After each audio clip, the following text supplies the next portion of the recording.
Blog Talk Radio.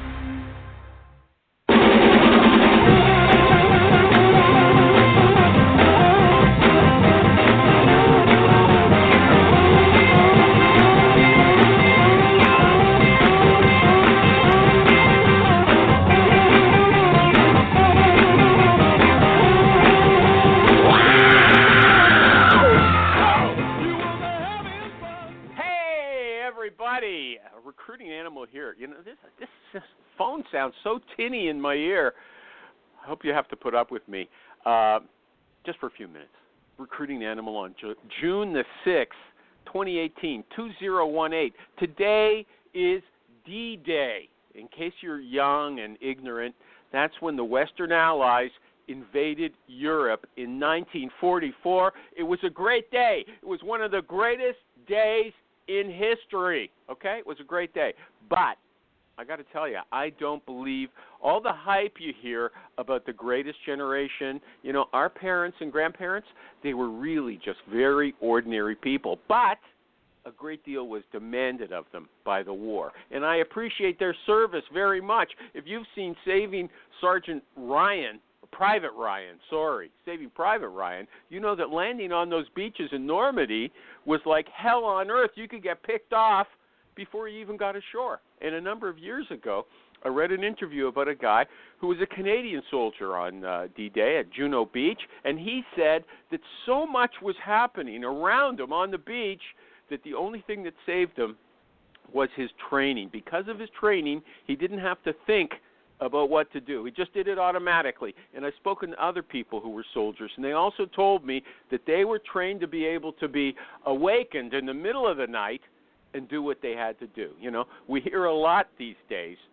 about being mindful of what you're doing, you know, but most of the time it's important to be able to do things from habit without being mindful. No, mindful. Okay? And that's absolutely true in recruiting as well. Lots of recruiters, they'll tell you, oh, I don't have a script to follow when I make a call. Well, maybe they don't have a script that they read like a robot, but I'll bet these people have made 1 million calls and they have a very solid idea of what they want to say.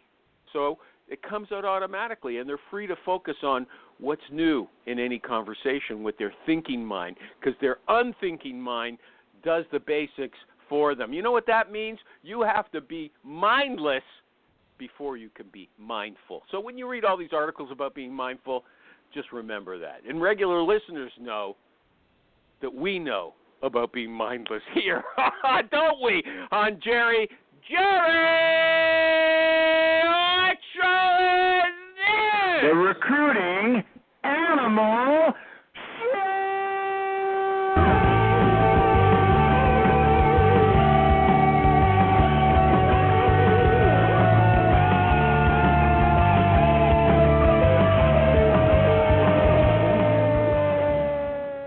Thank you, Jerry. You know what, everybody? I'm a nobody. I know that, right? But I got the greatest shouter in the world introducing my show. There's no two ways about it. Okay? Yeah. Thank you, Jerry. Okay. Thanks for having me, Animal. I feel like I'm a part of something greater than myself. Which is what we all desire. It's pretty hard to do. Yeah. Oh, yeah.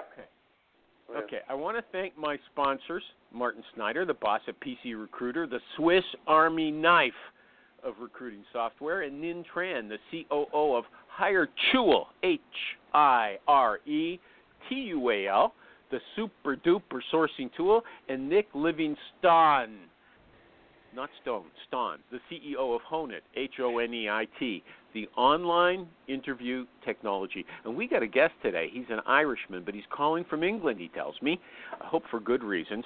And, you know, I don't know how to say his name, but it looks like his Twitter name is @Dualta Doherty, Dualta, and then Doherty. Dualta Doherty. How do I say your name? That's close enough, but I suppose Dualta. What? Say it again. Dualta. Dualta. You know what? We're going to call you Dewey, okay? On this show, Dewey. you're Dewey.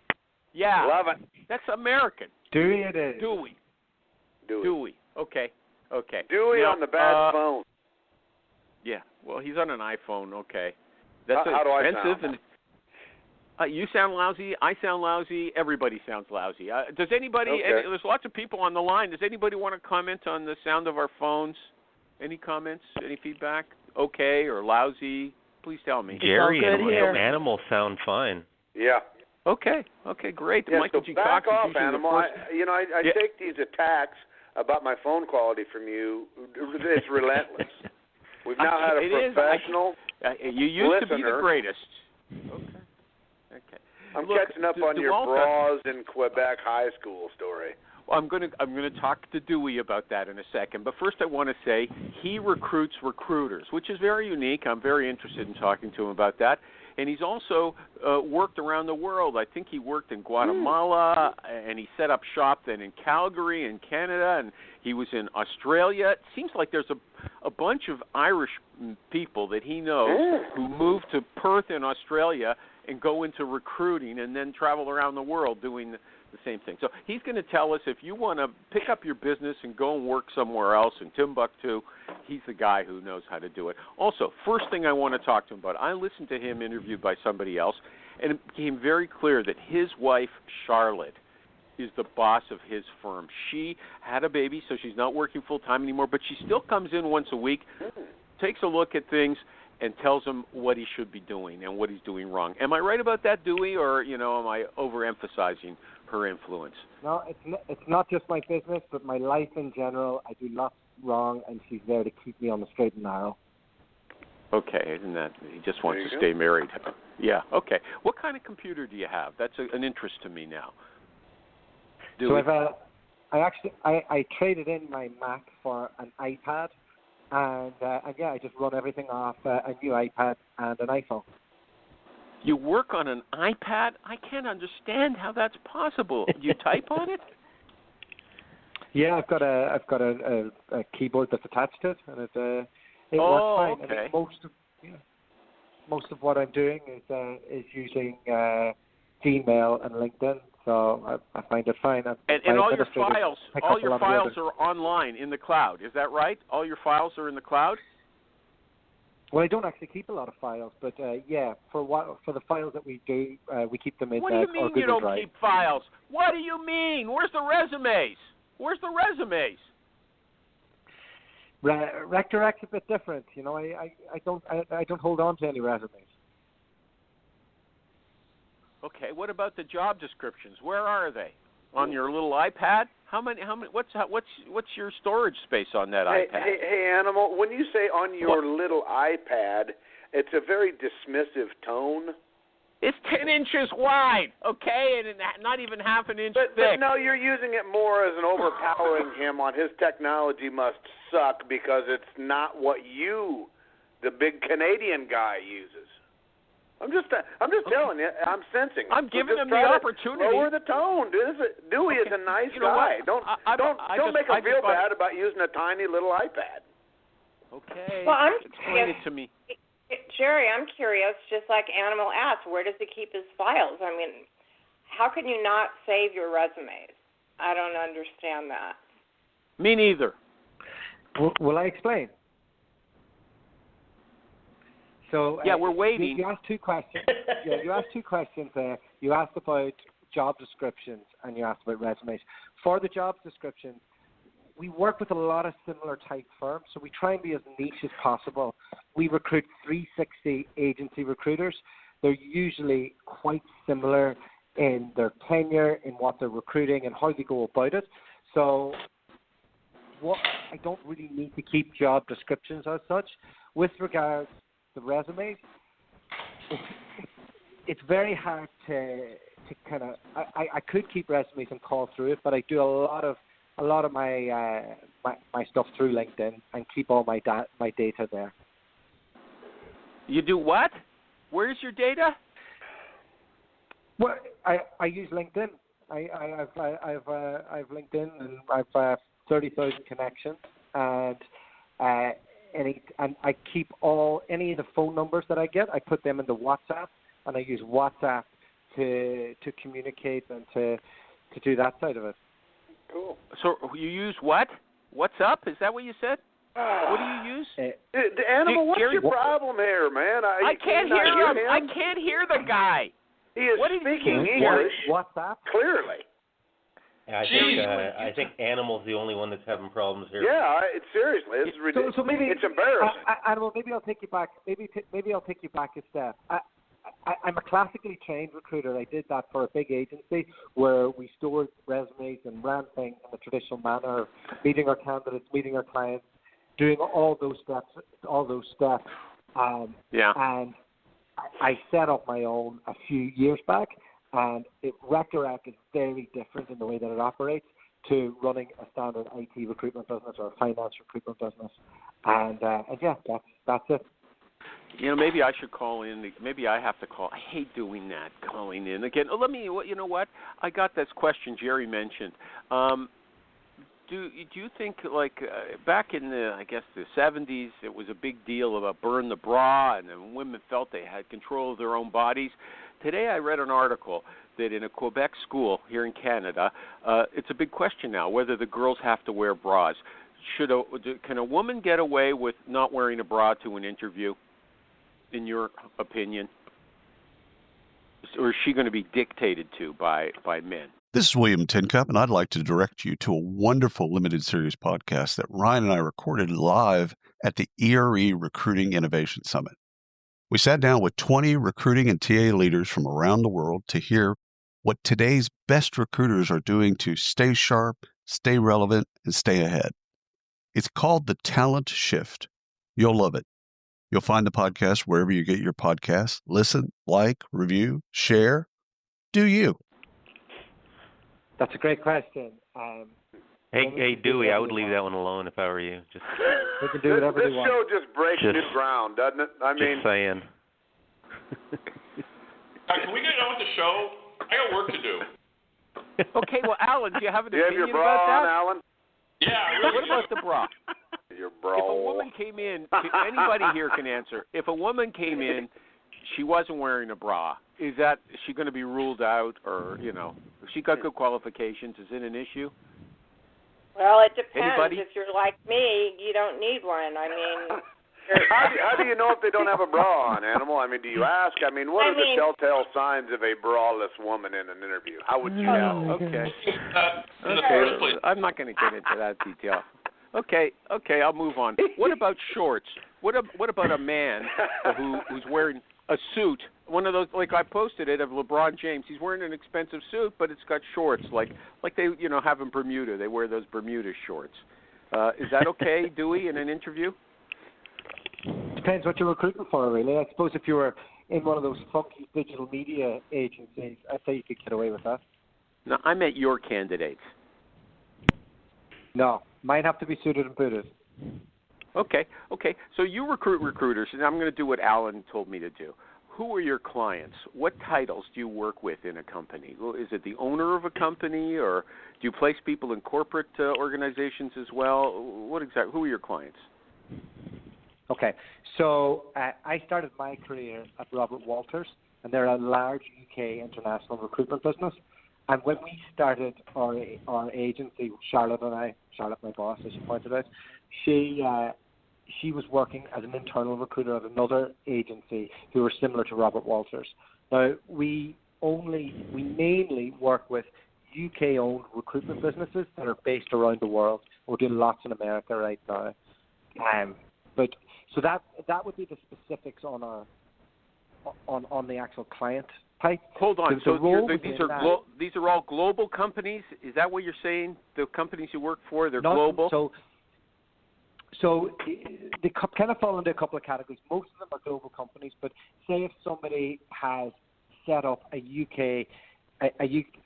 set up an office for a UK firm overseas, and then they ended up setting up their own, but they're also doing very similar type recruitment to the business that they left. We tend to pick up those businesses as well.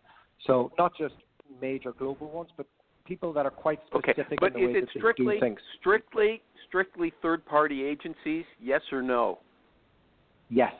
We don't go near talent acquisition. Okay, so what title, who's the boss? Is it the owner of the company or a recruiting manager? Who are you working with in the companies? Depends on the size of the company.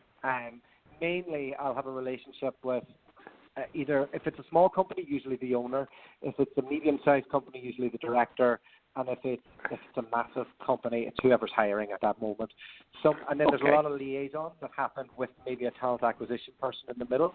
But yeah, it's okay. So you said that you said these orders, the job orders you're taking, are so similar that you don't even have to ever write them down. You just know them automatically.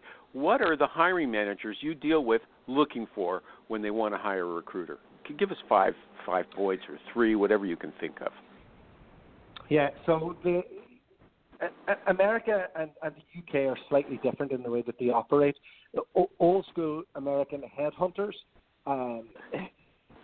they usually have a bit more freedom and that to do what they want, and there's more of an independent culture in America. In the UK, there's a lot of I don't know, recent graduates who it's their first job. The people are looking for specifically people who've done that for their rivals. So you know what? I'm not interested in the UK. Let's decomplicate it. I see you're having trouble, balancing two different kinds of clients. Let's talk about the United States, okay?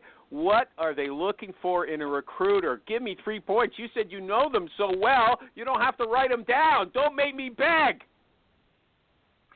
Mostly, they're looking for UK recruiters to go over to America because they Why? struggle to get Why? Yeah, because they struggle to get Americans to fit into their culture. Because it seems to be it's kind of like the closest thing to UK recruitment companies in America would be Robert Half in the way that they operate, they drive their staff, and I think a lot of Americans want a bit more freedom and flexibility in their working life, which is fine as well. So English people or British people, whatever you want to call them, they're more regimented in their culture, their orientation to a recruiting business. Is that what you're saying?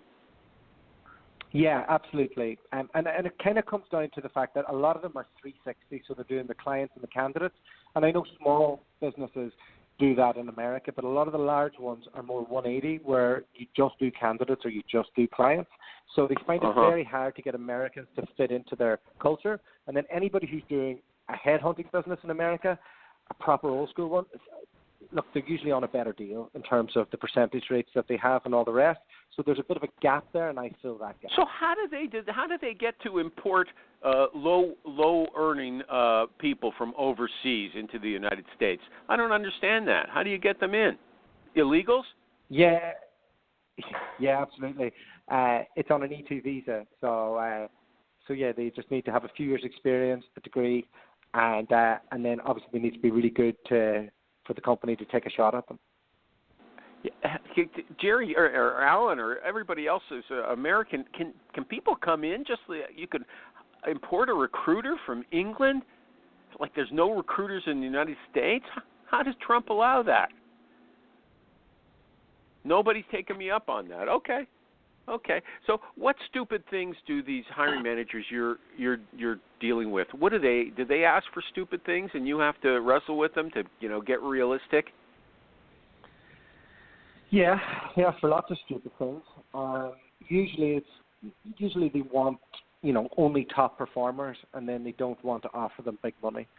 So the person, they want a lot for very little. So for us, it can be tough to find that.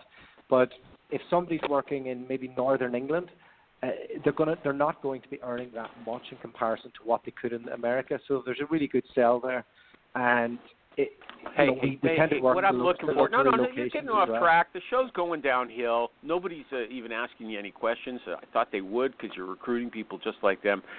what do you have to deal with? What, like these stupid hiring managers? So, I want you to tell me. Like, what do you mean? Okay, they're asking me. They don't want to pay anything. They want the top people for no money. Okay, junior money. Okay, here's how I deal with them. I say, look, pal, don't fool around with me. I can go somewhere else. I don't need your business. Is that what you say? What do you tell them? How do you deal with that? Yeah.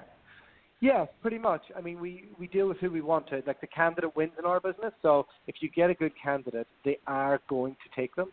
And so if they mess around, then we don't deal with them again. And it's that's kind of how it goes. We're not a slave to the client like you can be in other industries.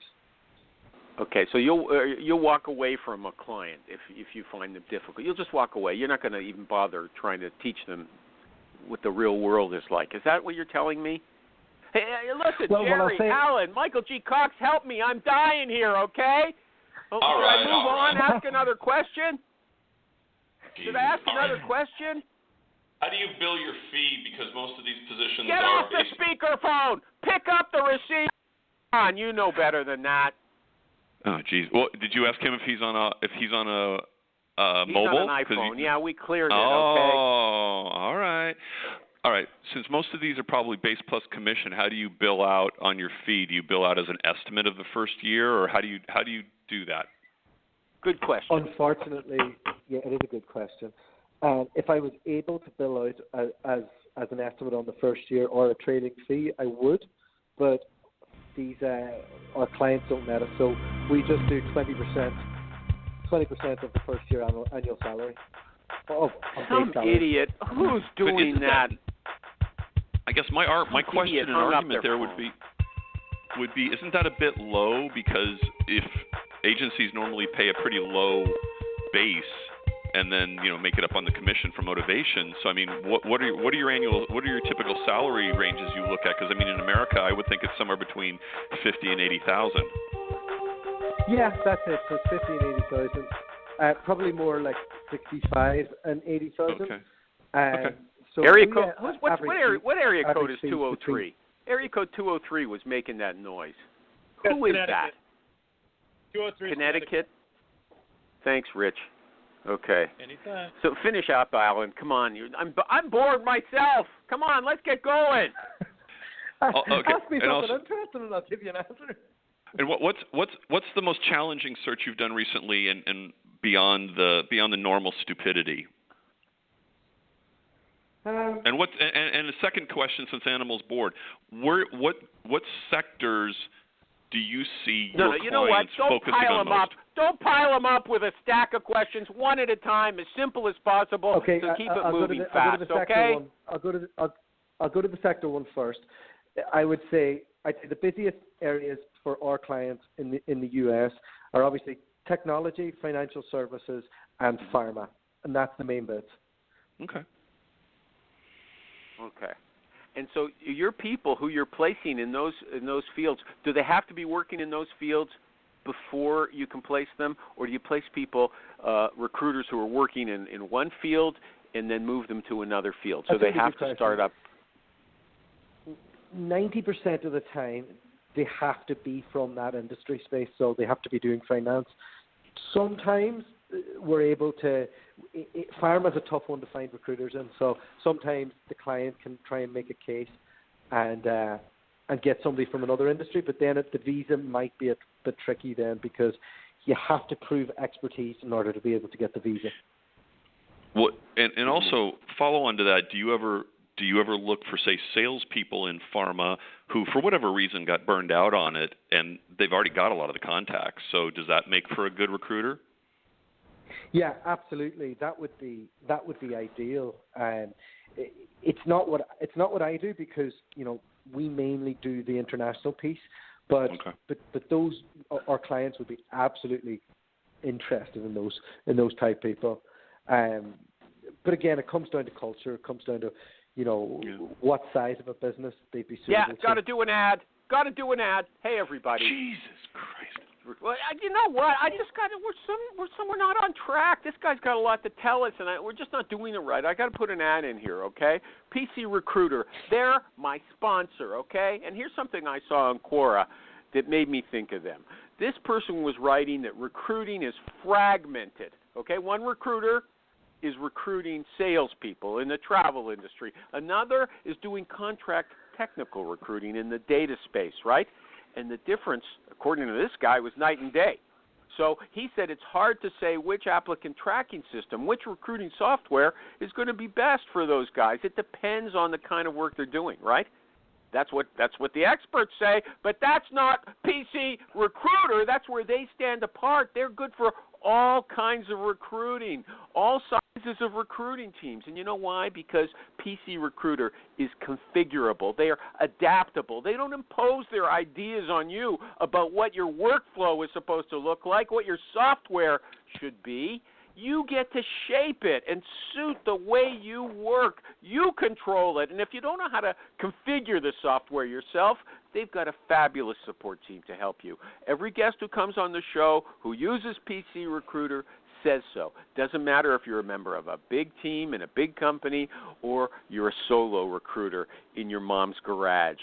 PC Recruiter loves you, and big or small, they fit them all. So go check them out, please, at pcrecruiter.net. pcrecruiter.net. Back to Dewey. Dewey, how do you pick up your business? Okay, maybe, you know what, I'm just not quick enough to catch on. I'm thinking in you're a guy who uses an iPad and doesn't store any information on your own server or computer. I'm not quick enough. It's just a new world for me. So maybe I'm not asking you the right questions. You tell me what I should ask. The question that comes to mind first for me now is, how do you get new business? What's your business development model? A lot of it is through LinkedIn. So you've seen I'm doing a podcast at the moment where. Oh, tell us about your podcast. Do a plug. Come on, do your plug. I'm doing two podcasts. Two weekly. One is where I interview recruiters like me who've lived around the world, and then we use that as a business development tool throughout LinkedIn and promotion. So other people who are looking for recruiters know that we're the people that do that. So that works on that one. And the other one I'm doing is the Recruiter Startup School, where I'm interview like experts in our industry, investors, about how to set up, scale, and sell a recruitment business. And where do they go to find those? What URL, what web address, domain name do they go to find those shows? Both are on iTunes, and it's the Recruiter Startup School and Recruiter Abroad. Two different. You know what? I'm just going to give you some advice. Go over to GoDaddy or somewhere. For $20, get a URL so people don't have to go to iTunes and search anything. You've got the domain. They just go there, Recruiter Startup School or whatever it's called, recruiterstartupschool.com, and that'll take them to the page. That's the smart way to do it. Okay? That's my advice to you. That's a good idea. Okay, do that. Okay. Now, how do you get business?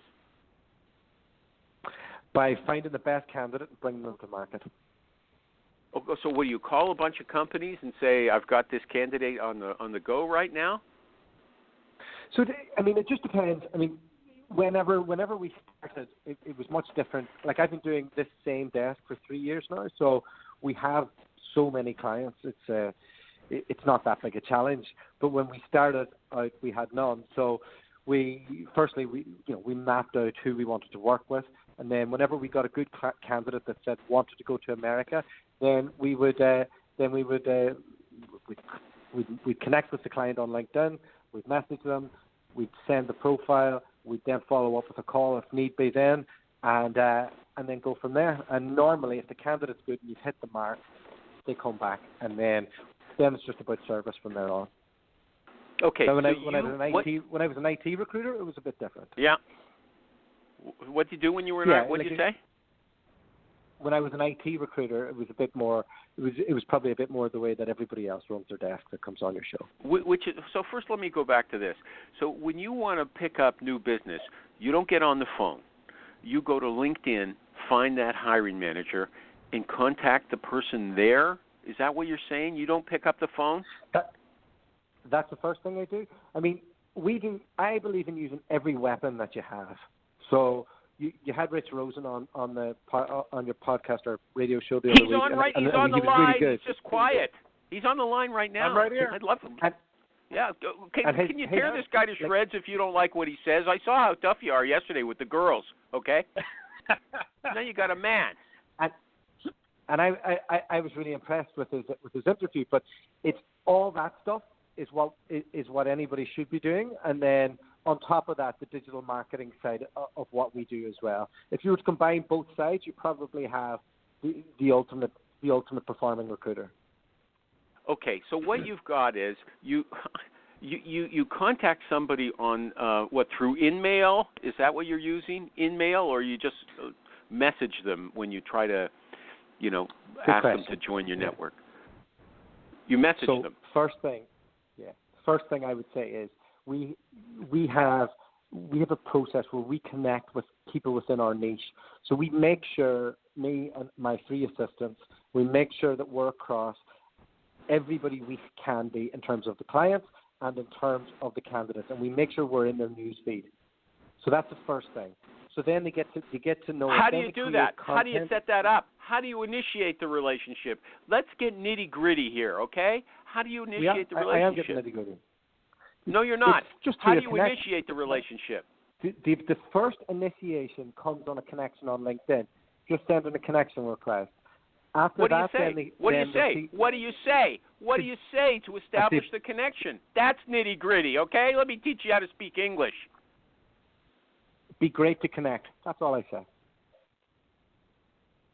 That's it? That's all I say. I have 30,000 connections. My wife has 30,000. My two assistants both have 10,000. Be great to connect. That's it. You're minimalist, in other words. That's it. And they always connect. They don't say, "Who are you? Why should I connect with you?" They never say, "Who are you? Why should I connect with you?" But I've been put in LinkedIn jail for people ignoring my connections quite a bit.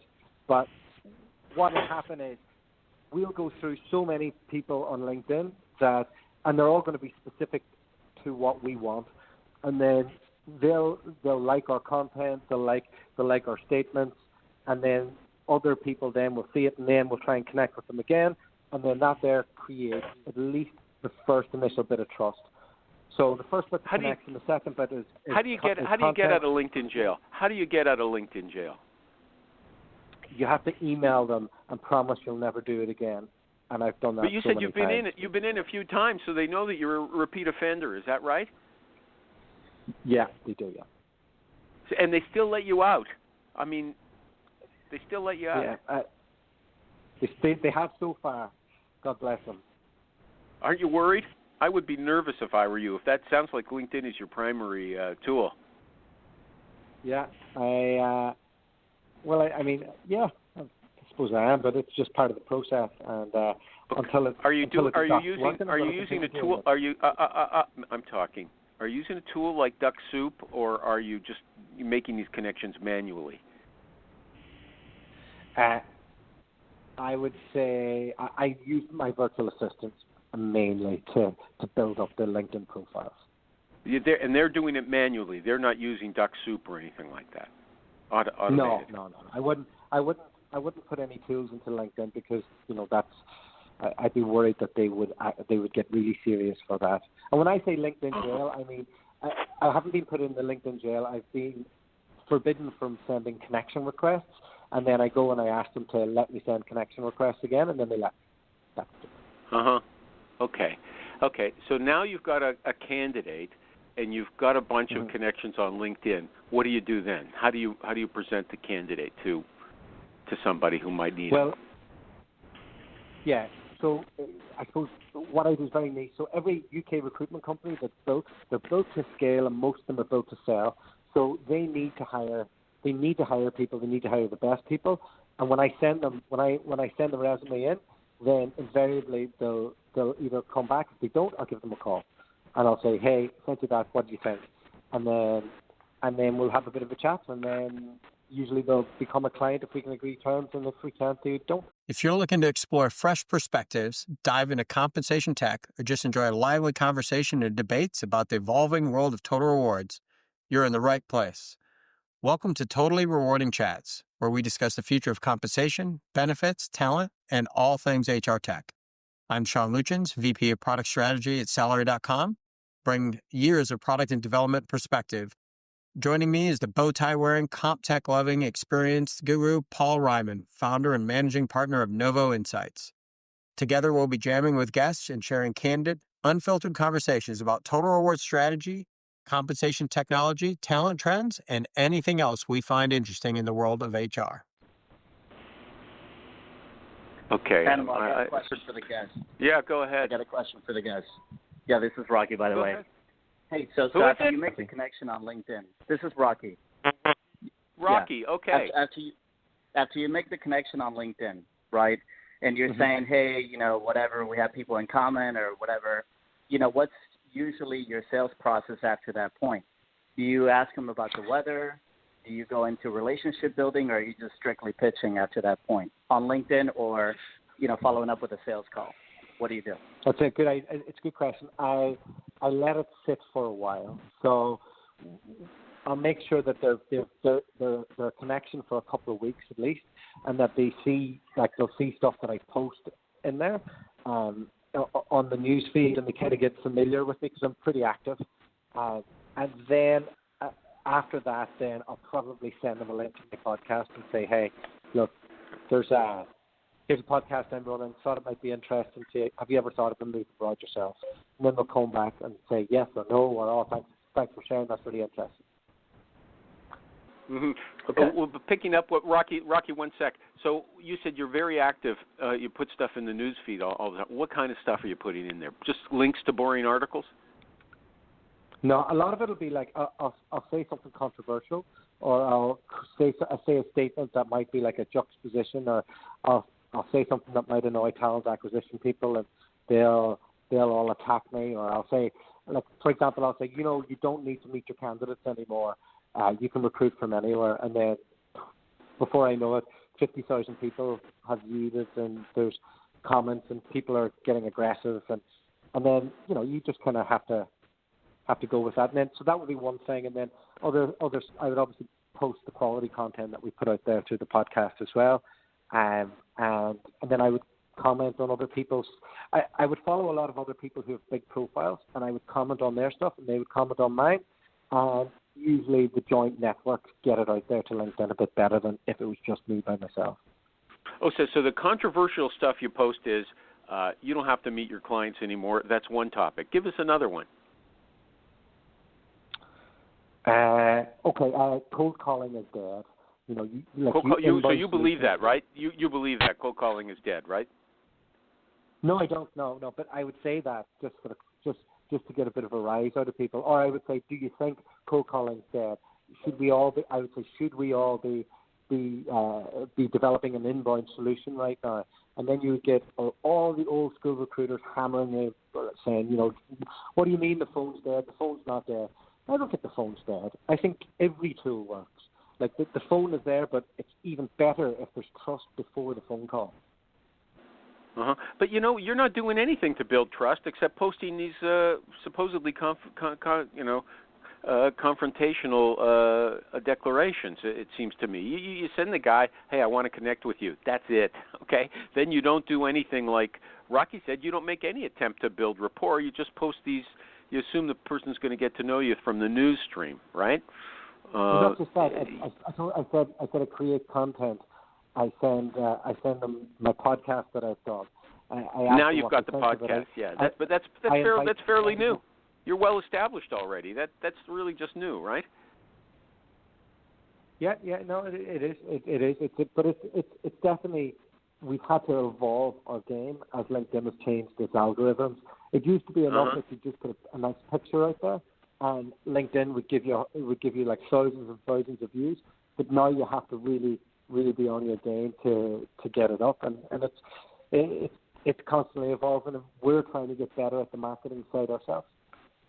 Okay, I don't understand anything you said. Rocky, you can come back and ask him a follow-up if you want. I have to do an ad first. For my good friends at HireTool, HireTual. It is a complete sourcing tool. You know, HireTool, when I first heard about it, it was just a way to find out contact information. And they've got a free Chrome extension that you can go get at HireTool.com, and they're very good at finding out email addresses, both work and personal, and phone numbers, both work and personal. But it's a lot more than that. You know, you don't have to build your own Boolean strings. You might be like me, a Boolean amateur. So you go to HireTool.com, you put in your search requirements in normal language, and they automatically build the search string for you, and they run it across a pile of websites like Facebook, like LinkedIn, like GitHub, like Stack Overflow. You name it, they got it. And then they return a list of potential candidates for you, ranked from top to bottom, meaning best to least relevant. They guess the salary the person is working. They guess who's most likely to be ready to make a move. All you got to do is pick up the phone. Or, like our guest today, send them a message on LinkedIn. Want to connect with me? It doesn't even have to, according to what he's telling us, it doesn't even have to be complex. So go over there to HireTual and check them out today. They're the super-duper sourcing tool. I always say, I don't know why they pay me for these ads. Everybody is declaring all over every Facebook group how great they are for free. Okay, back to the guest. Rocky, did you have a follow-up? Yeah, Animal. So my follow-up question to that is, when you send over a message, let's say to a client, and you're trying to get, job rec, whether it's consulting, full-time, I'm assuming you do full-time, are you waiting for them to come back to you and say, hey, look, I looked at your podcast, I see your post, you're an authority figure, here's something you can work on, Is that usually what happens? So I think, how often does that happen? No. So when we're doing it on LinkedIn, we do it all to candidates. That's like our world is candidates. With the client side, it's very much bringing that candidate to market and knowing who the right place is, and who's growing, and who's going to take them on, and who's the best place for them, really. What questions do you ask? I typically computer set reminder today. What? Go ahead, Animal. Who's that? Okay. Well, hold on. I want to know what questions you ask recruiters before the show's over. Okay. What are you looking for when you call a recruiter? What questions do you ask them? How do you just select a recruiter? Because I know managers who find it hard to hire good recruiters. What do you do? Yeah. So I suppose the first thing, we'll go back to how we map. So if somebody's working for Robert Half, you want to be figuring out who are the 10 agencies out there that are like Robert Half, and then we know that, and then we make sure that they're all in our network. Now, once we get them and we get that call, if they've worked for, say, if they've worked for somebody like Robert Half for a couple of years, then we want to figure out what they've built. So, firstly, the type of question I'll ask them first is what they're looking for, where they want to go, and all the rest. And then we'll work into the feasibilities. And then the feasibility then would be more like, what have you built? And then we'll go into the granular of the numbers of where they came from. So from that, then we'll work out, did you get that business yourself? Was it handed to you? What was your process? How'd you go about it? Probably some of the stuff that you're asking me now. And what I'll be looking for is, okay, here's the 2 perm placements I've made a month. I've built X amount. I'm a specialist in this area. Here's my process. I'm classically trained. I'm hungry. I love the phone. This is what I do. And then once we get all those things together, we know, okay, right, this person will fit this environment, and then we bring them to market on that. Does that make sense? Yeah, but you know what? I love the phone. You don't love the phone. I mean, so why do you think that they have to love the phone? Because my clients tell me to do. Oh, okay. Okay, but so you work. Ironically, you work, and I'm going to guess that you're very successful. You got 3 people paying that you're paying to help you. So I'm assuming you're very successful, and yet your style of working is pretty much completely different from the people that you're recruiting, and they're in the same business as you. Am I right about that? It's counterintuitive for sure. I used to work like they worked. So when I was working at Robert Walters, that was how I worked. So and when I was there, I knew that that's what other recruitment companies wanted, that type person who was able to do all those things and stick and be regimented to it. So, you have to know what your product is, stick to that. People don't want to hire me. They want to hire the people. So do you ask these guys? Do you ask these guys how many calls they make a day? Sometimes I do. If they're working for a boutique, I'll ask them to send over their KPIs in terms of like just so we can figure out, like, is it an intense environment? Is it somewhere where they're kind of let do what they want and they can come and go? Because if it's that case, then maybe they might be suited to another boutique, but they're harder to fit them in. So if it's a business that's built to scale, they'll usually all work in a similar mechanism, and we have to kind of just make sure that they fit that mold. But the key issue is how much they're billing. Is that right? I mean, that's the killer question for you. It sounds like to me. Is that right? It is, but then you have to drill down into that in terms of like what does that actually mean? Because sometimes like oil and gas recruiters can bill loads of money and be an account manager and not be really as good as maybe a transactional finance recruiter that's working for small fees and that has to work their ass off and is probably better, but their fee limit's lower, but their amount of deals that they bring in per month is better. So you have to always go into the numbers, into the detail, and work backwards from there. So you said there's recruiters. It's usually divided between someone who's an account manager, like you said, they're working with the clients, and someone who's doing the recruiting, and I assume sourcing as well. So let's say you've got someone who's focusing on sourcing candidates and engaging them, and that person is not happy at his current position because he's getting ridiculous job orders from stupid hiring managers, and the account manager is not challenging, and teaching the hiring manager to the client to be realistic. So that person's going to have bad numbers, but because he's in a bad organization. Are you going to be able to detect that and, pull a good person, a diamond in the rough, someone whose talent is really actually hidden, and bring them into a better situation? No, I only get the best people better jobs. That's all I do. So mainly we'll work with the front end. So if you're doing the sourcing, I don't help them. There's no value there for me. I really just focus on the people who are doing either 180 sales or 360 the whole desk. Mainly 360, so candidates and clients. When you get into the 180 model, it does get complicated. Okay, I got to do it to find my final ad, okay? Honeit, H-O-N-E-I-T, H-O-N-E-I-T. It's phone interview technology. Here's how it works. The candidate, it's for interviews. The candidate and the recruiter dial into the interview. It's like dialing into an ordinary call. They have the regular interview, but here's the thing. It's recorded, so you have an audio recording, and it's turned into a transcript automatically so you can read it and search it for keywords.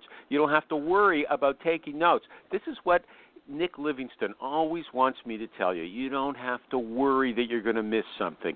You're not going to miss any details. They're going to be on the audio tape or recording, and they're going to be in the transcript as well. And it's easy to pass that information around to somebody else who's on the interviewing committee or the hiring manager. And not only that, there's certain key questions, the killer questions. When you ask them, first you press a button, then you have the discussion, then you press another button. That special and most important discussion is turned into a clip. And so anybody like the hiring manager or somebody else on the interview committee, they can just go straight to the key questions if they want. It's the good parts are very accessible. And let me see if there's anything else I can tell you. Oh, yeah. They are offering 2 weeks free, a free trial of the product. All you got to do is go to Honeit, HONEIT.com, book yourself for a demo, and put in the word recruiting animal, okay? 2 weeks for free. HONEIT.com. Okay, let me open it up again. Anybody else? Alan, Rich, Michael G. Cox, Rocky, what's the story? Anybody got to ask him some questions? I'm kind of confused. I don't think I've done a great job with this interview, and we're running out of time. Go ahead. Anybody? I got one, Animal. It's Rocky again. So just to get it straight, you're candidate focused. You're reaching out to recruiter candidates, and you're placing them in, better jobs. And then you reach out to the client and tell them, hey, got a good candidate. What happens when they're like, hey, my internal HR team handles this? What's your rebuttal? Do you do everything on LinkedIn? Do you handle rebuttals on LinkedIn? It rarely happens, to be honest. Really? It rarely happens, to be honest. It's not a problem that we've come across. I suppose your obvious rebuttals is just asking them about their existing process. How do you get on? How do you get on that? How do you deal with the HR? Like, what's worked? Do you like this candidate? Do I have to teach everybody in the world that H is not the way to say H? It makes you sound low class, okay? It's H, not H, okay? Not only that was an interesting question because you seem to be focused on LinkedIn. You don't seem to be phone-oriented, so that was a fair question. But let me ask you, when you call a recruiter, when you contact a candidate and the person says, not interested in a move, do you just say, okay, nice to see you, or do you actually try to, rebut that and turn them around? I wouldn't rebut somebody who's not interested in a move, but I keep at them over the course of a few months. So I'd say, hey, how are you tracking this quarter? Because normally recruiters go from being really happy and everything's fine to it's the end of the world and I need a new job and it's everybody else's fault. So we have to kind of be front and center when that happens. And like anything, you get into a needs analysis and figure out where their pain point is, get to that point, and then drive forward from there.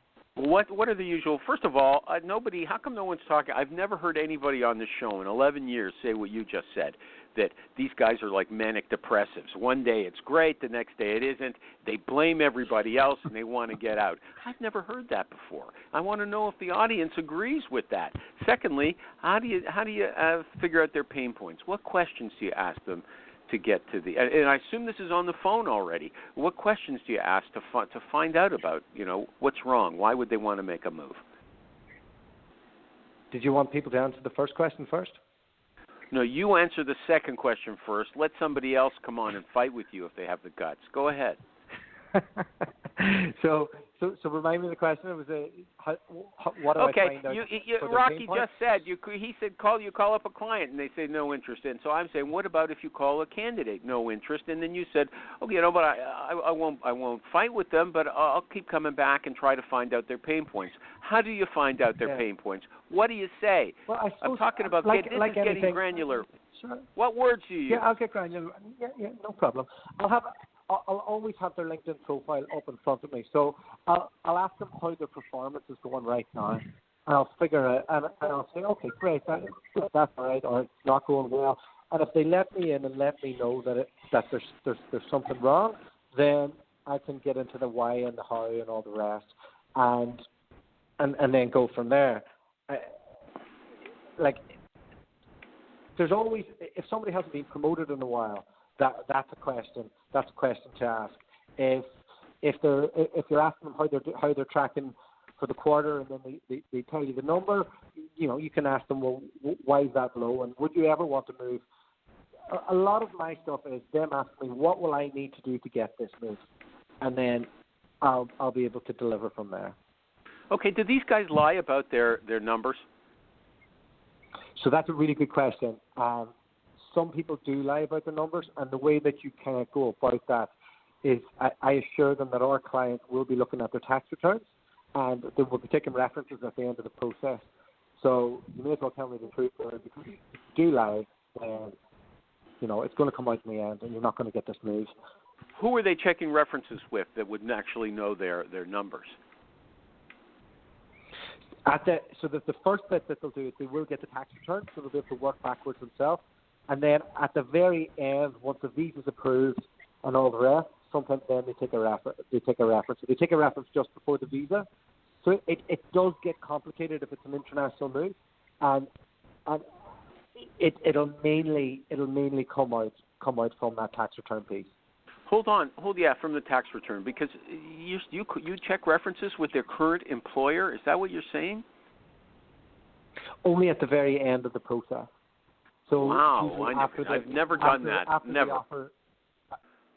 Never done that. It's always a past employer, or some kind of peers. Okay, you know what? At this stage, they've handed in their notice. They're going. Okay, but you can still rule them out. They've quit, okay? Or but now you're checking the references to say, no, we don't want you, okay? The person's screwed. I mean, or it's with a manager that's left the business, or it's with maybe somebody who they trust and they feel that they can do it. But you know what? Here's something. You keep talking about LinkedIn profiles as if they're good enough to replace resumes. They're garbage. People don't put detailed information. You can get very good general ideas, and like you said, you can fill in the blanks because you know what all the details should be, as long as you have general titles and the kind of companies they're working with. So you could, but actually for details about what they do, you can't get that from the average LinkedIn profile. Well, I mean, I can start. I can. If somebody's worked for Robert Half for a couple of years, they're doing finance and accounting, I can assume that they've had to do a certain amount to be able to survive in that environment.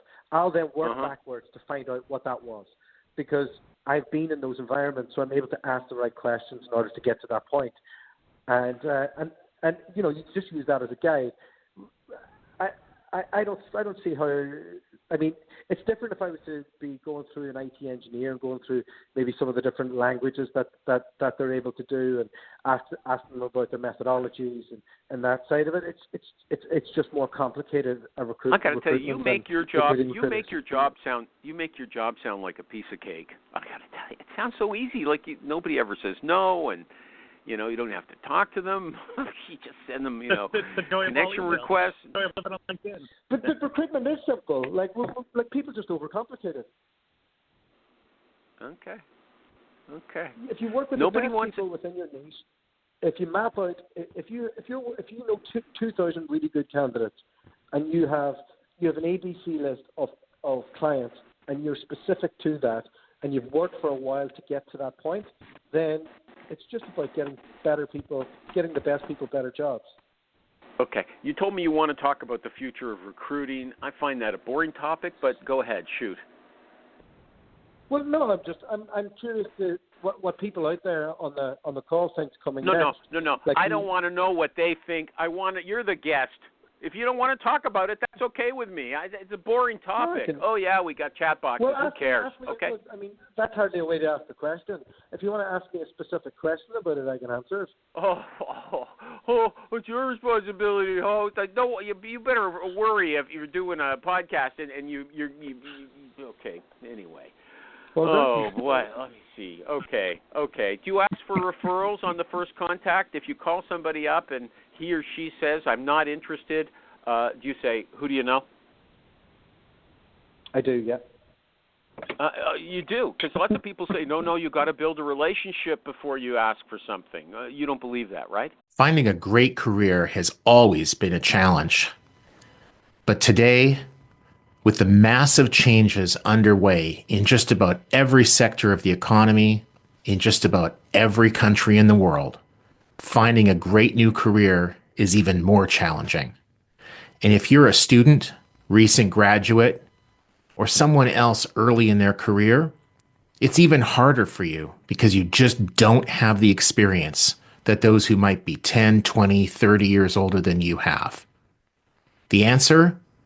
The podcast, From Dorms to Desks, a podcast by College Recruiter job search site, where every week we take a deep dive into a topic specifically of interest to candidates who are early in their careers and looking for a great part-time, seasonal, internship, or other entry-level job?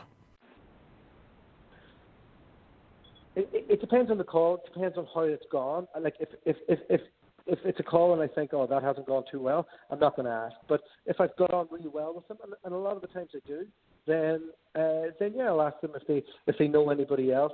If I'm going to work with them, and if I'm sure that they're good, then I won't ask them for a referral until I've done a good job with them. Okay. I have to confess something. I said something sexist before. I meant it to be kind of funny, but, Rich Rosen, I said, I saw you fighting with the girls yesterday. He was having an argument with somebody on Facebook, and now he's got a man. That's not fair. That is not fair. I mean, these women are just as tough and smart as any male recruiter. So I take it back. Please don't come after me or don't report me to anybody. I don't really think that way, okay? So.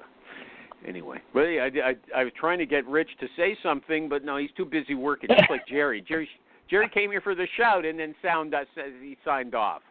Okay, so what are your parting words, Dewey? I got a feeling you got to come back here. Number one, when my phone connection is good and I can clearly hear what you're saying. Number two, now you know my style. What do you want to say? What are your parting words? Just hope you all have a great day. And if anybody's any questions, no, that's not it. Okay, here's the plug. Okay, tell us where we can find your podcast again. Go to iTunes and put in, what do we put in? Go Recruiter Startup School. So I'm going to be interviewing experts in our industry and asking them detailed questions on how to set up, scale, and sell a recruitment. Do me a favor. Business. Let's post them let's post them on Recruiters Online, my Facebook group. Go to recruitingtricks.com and you'll see them there right after the show. But what's the other one? Recruiting Startup School, and the other one is Recruiters Abroad. Recruiter Abroad. Yeah. The latest episode is with David Hume. He's a guy who has a platform called Simply Connected, and he's part of the recruitment group online as well there.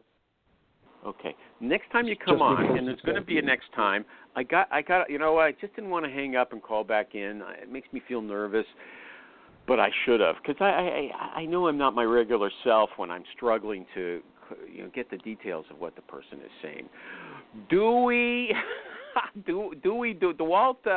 Dewey Doherty. I've been waiting for this show a long time. Thank you very much for coming on. All the people who contributed as well. And all my sponsors, thank you!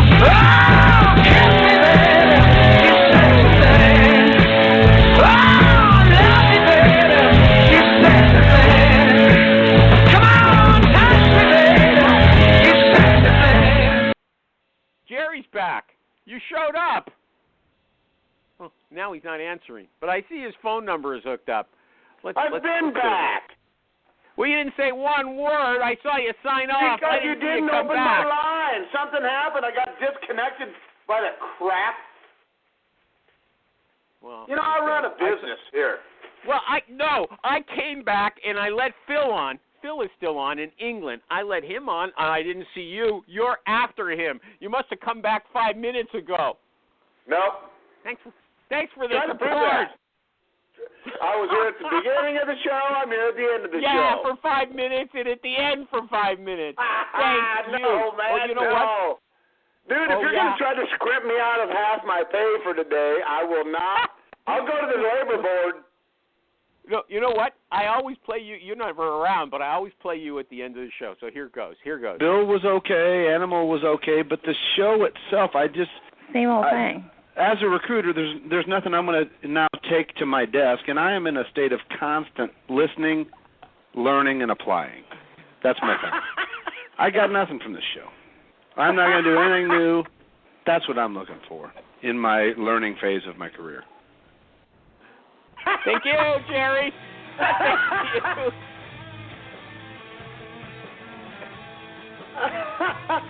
Later. I'll see you later. Bye-bye. Something is not right.